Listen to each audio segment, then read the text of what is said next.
باوقار شخصیت جوړولو لپاره 15 طریقې درته نن زه ښایم. زه یم زرمیشه خان، تاسو ګورئ زرمیشه خان یوټیوب چینل. داسې ژوند تیر کړئ چې ستاسو شخصیت ستاسو له خولې نه بلکې ستاسو د کردار څخه وپېژندلی شي. باز چې څومره لوړ الوته کوي هغومره غلی وي. دویمه خبره دا ده چې په سختو حالاتو کې د غره په څیر کلک ودرېږه.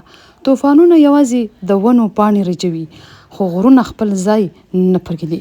چې د خپل ځان ثابتولو هڅه مه کوئ. باوقار شخصیت هغه دی چې د خلکو په تایید پسې نه ګرځي بلکې خپل ضمیر ته جواب ویونکی وي.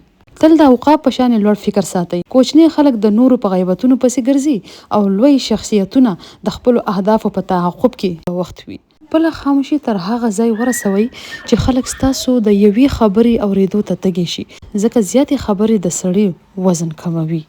دا د لوړ شخصیت لپاره یو څو خبرې وي چې تاسو سره ما شریکې کړي. مشهور فیلسوفان دي، هغوی کړي دي، هغه هم نن تاسو سره زه شریکول غواړم. چارلی چپلن وایي خپل دشمنان وبخه خو نومونه هیڅکله مه هېروه. ارسطو وایي که د چا شخصیت ګوري نو ملګري یې وګوره.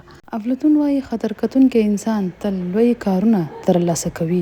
تجربه د نرم کټ او پستو بالښتونو د پاسه نه ترلاسه کیږي. سقراط وایي د هغه چا په اړه چې ترې خبر نه هیڅ مه وایه.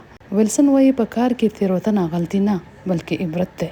امید لرم چې ویډیو به ستاسو خوښه شوي. که ویډیو خوښیږي چینل سبسکرایب کړئ، ویډیو شیر کړئ ملګرو او فیملی سره. دا هم ژوند په اړه یا رشتو په اړه ستاسو څه قسم سوال دي نو مانه کمنټ سیکشن کې تپوس کوئ، زه به تاسو ته د هغې حل درکوم. خپل ځان ډېر خیال ساتئ، ما په دعاګانو کې یاد ساتئ. الله په امان.